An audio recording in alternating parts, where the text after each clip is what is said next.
Ang lagi ko pong sinasabi, ang People's Initiative or ang Chacha is really a very divisive activity. Sa ngayon, ang dami nating problema, ang kinakaharap, ang dami nating hamon na dapat pinagtutuunan ng pansin. No? Andiyan po ang inflation, yung mataas na presyo ng bigas at bilihin, yung infrastructure natin na kinakailangan nating humabol sa ating makarating bansa para maging kaaya-aya tayo at maging attractive, energy at iba pa. Ang nakakalungkot po ay there's a time for everything. No? And sa nakita natin noong nakaraang araw, Madam Chair, naging all-out war na, naging hell broke loose, nagkaaway-away na, political bickering started very early. Ang ganda ho na sana ng sinimula natin. And I feel frustrated, Madam Chair, that we in the Senate we have passed the important pieces of legislation that would serve as a framework and direction on which this administration would take in the next 6 years, ay para pong nasasayang dahil po sa ganito pong activity. Gusto rin ko siyempre tulad din ating mga nabanggit na ating makasamahan, gusto natin malaman yung third mode of changing or amending the Constitution, which is a People's Initiative. Kung tunay po na ito ay People's Initiative, we always regard the people's voice as sovereign above everything. Kaya lang sa mga nabasa natin, sa mga impormasyon na ating nakalap, talagang mukhang tila ito'y may bahid, may strings attached, ika nga. So yan ang gusto natin malaman sa umagang ito. At siguro dapat din malaman natin makababayan, this activity of People's Initiative o PI is not only the fight between the Senate and the House of Representatives. Dapat malaman din nila kung ano pa ang implikasyon ng mga ito. Dapat natin maipaliwanag. Base doon sa inyong mga video na pinakita, Madam Chair, ay talagang maliwanag na ang mga taong pumirma, hindi po nila naintindihan ang kanila pong pinirmahan. So with that, Madam Chair, I will also ask questions later on. Thank you po. Thank you, Madam Chair. Maraming salamat sa ating mga kasamahan dito sa Senado. And at this juncture, we need to call our Legislative Committee Secretary to administer the oath to all the resource persons and witnesses present, both online and physically present. Attorney Dana Alberto, please. Yes, we also acknowledge the presence of our Senate President, Juan Miguel Zubiri, and Senator Cynthia Villar, also who has just arrived. Yes, please proceed, Attorney Alberto, please. Okay. May we request all of our resource persons to please rise?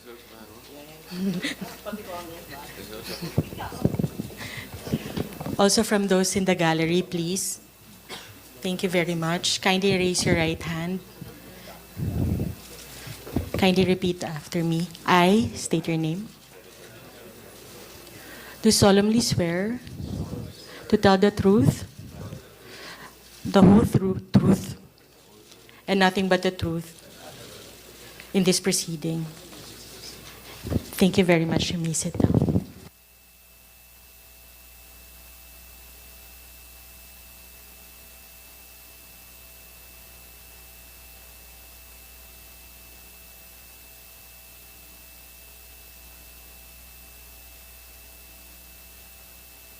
Yes, and if we're ready, we would now like to call on our witnesses, the few brave ones from the different LGUs, to testify regarding their knowledge of the signature buying that occurred. Attorney Dana, who shall be the first witness to be called? I think from Quezon City, we have two who have been willing to testify to this committee. May we call on them, please? They will be testifying via live link, via All right. Zoom.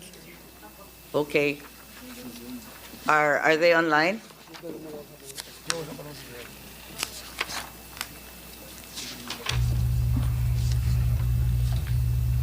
Kindly show the screen, please.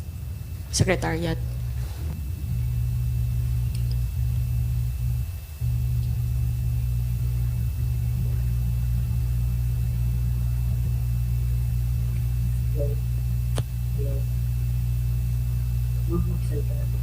I am very grateful to the Senate President, who also has brought 5 witnesses from Bukidnon, as well as Senator Antiveros, who has volunteered a number of witnesses as well at the proper time. So, Secretariat, are we ready? I know that the Quezon City witnesses are awaiting the opportunity to testify. Oh, ayan. Sige, maraming salamat. Hindi na kinakailangan mag-oath. So, Attorney Alberto, please. Para po sa mga witnesses na nasa Zoom po, via Zoom, kindly raise your right hand po. Okay. Do you solemnly swear to tell the truth, the whole truth, and nothing but the truth in this proceeding? Sagot lang po ng yes or no. Yes po. Yung tatlo pa po na other witnesses, hindi po narinig ang sagot. Do you solemnly swear to tell the truth, the whole truth, and nothing but the truth in this proceeding? Yes po. Okay. Marami pong salamat. Maraming salamat. At mauna daw yung mga taga Quezon City. Alam ko, dalawa kayo riyan. Unang-una, basahin ko muna yung statement ninyo o si Secretary ba magbabasa ng statement natin? Tama po ba itong statement na nanggaling? Hindi ko na babanggitin yung pangalan, ha? Okay. Babae to. At nakausap po natin itong dalawang babaeng matatapang sa QC. Ang sabi, may tauhan na kumukuha ng pirma sa aming barangay at pinapangakuan ng ayuda. Yung listahan, may nakalagay na precinct numbers na. Pumirma kami kasama ng aking asawa, kapatid at ninang, ngunit hindi ba namin nakukuha yung ayuda hanggang ngayon. Tama po ba yon? Tama po ba yon, Witness 3? Tama po. Okay, Witness 4. Madam Chair, Yes po. Yes, if they are Congressman. brave witnesses, bakit po sila nakamaskara? Po. Kung sila po ay matatapang na mga witnesses, bakit po sila nakamaskara? Ako, pinakamatapang na po yan. At yung Sila- iba talaga ayaw pumunta. Bakit po sila nakamaskara? Ang alam ko po sa matatapang na witnesses, talagang haharapin po nila lahat ng consequences. Tama. Thank you. Pwede ninyong sagutin, ba't kayo nakamaskara? Ba't kayo nagkukuble?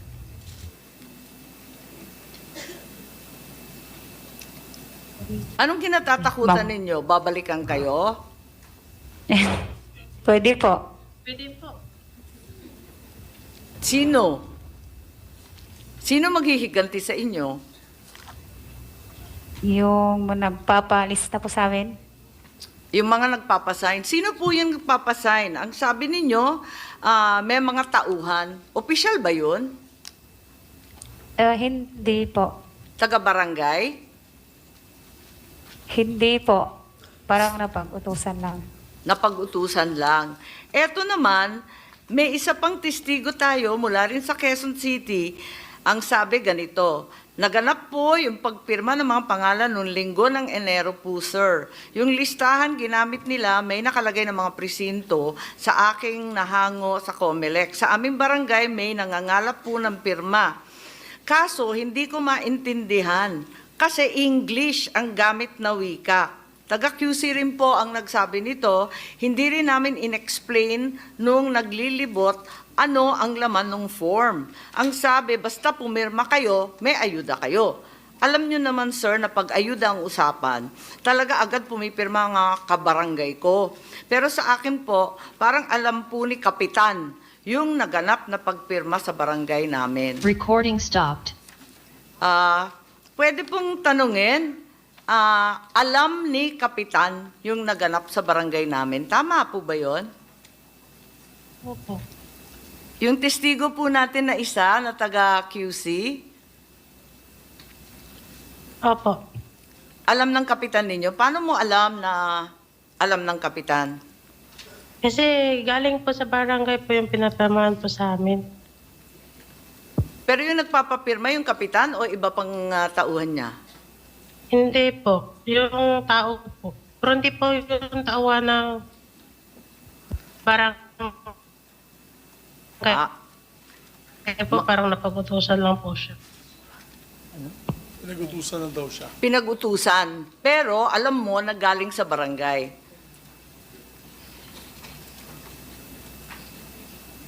Kaya ka ba natatakot? Kasi galing sa barangay.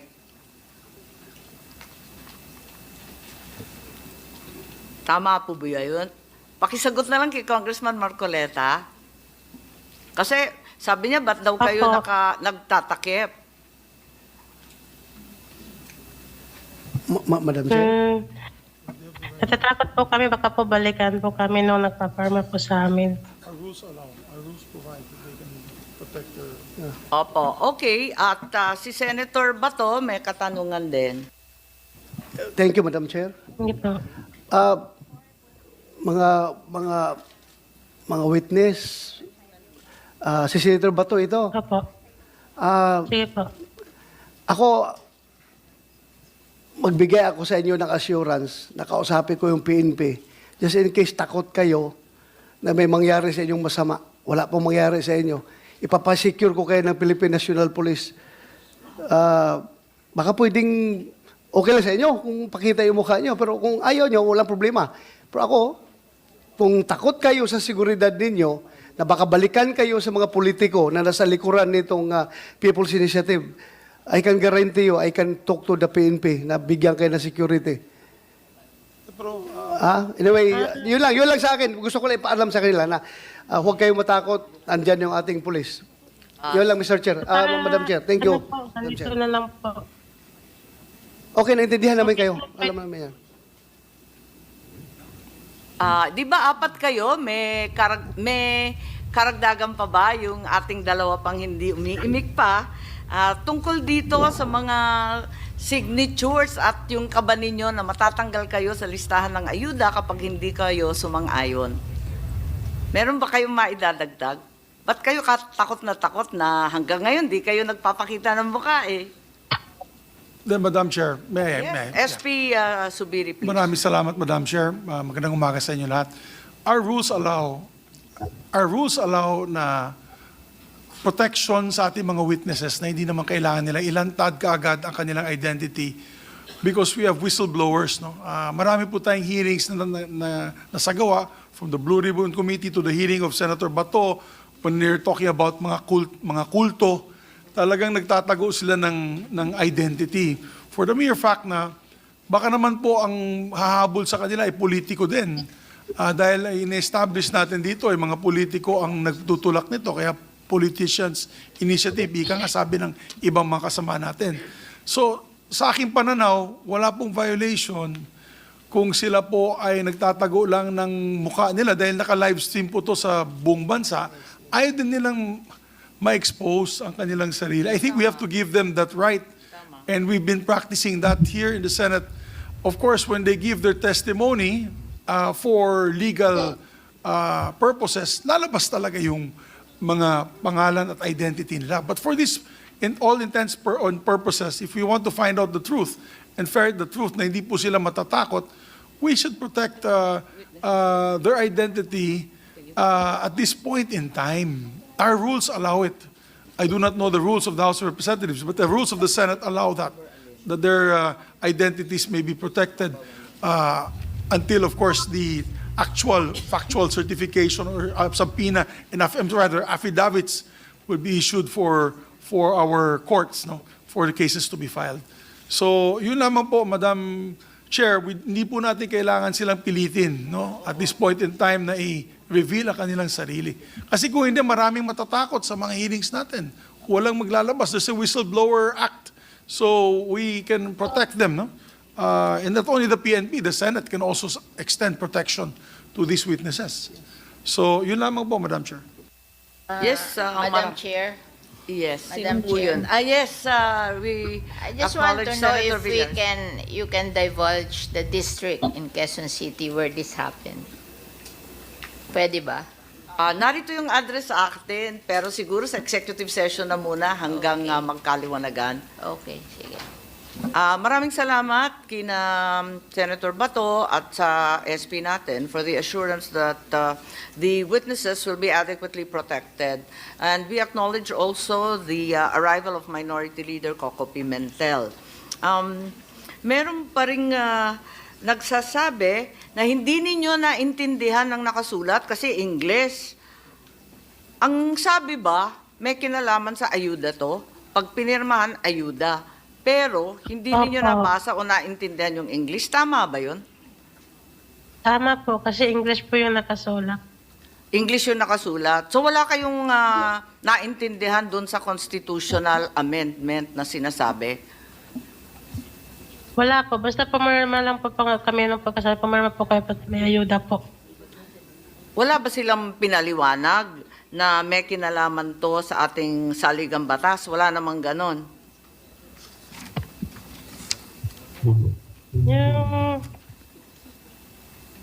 May sinabi ba? Yung paliwanag po sa amin, ano po?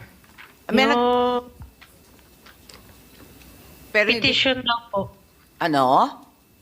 Petition po. Kaso di ko po maintindihan eh. Kasi mabilis po yung pagpapaliwanag po nun. Mabilisan lang yung pagpapaliwanag. Anong kinalaman ng ayuda doon? Ano daw sabi?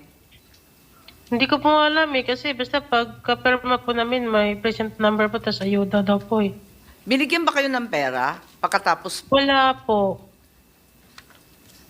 Pero may pangako? Pangako lang po, abot po sa ayuda, pero di po namin alam po kung ano pong ayuda. Nagbigay na ba ng pera mula noon? Wala po. So Wala nag-iintay pa rin kayo?